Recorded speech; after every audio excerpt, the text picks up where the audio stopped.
Dapat may gel eh. Sino may gel? Tama. Laway gusto nyo. Ayos lang kita. Huwag ka naman masyado mapapil sa... Okay na yan.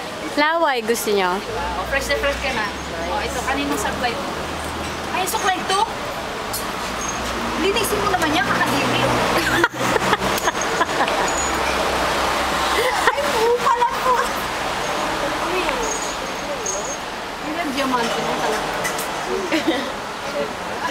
Peki naman, talagang magpaka-peki ka na. Diba? Sagan-sagarin mo na yung pagka-peki. Yan ba naman yung buwan totoo? At taka na wala nang hold up sa'yo pag hindi niya alam ng peke. Ano? Okay. Ako nang init, legit. Tama na iba. Namang kumain. Tama na mag-iinarte ka dyan. Sabay po,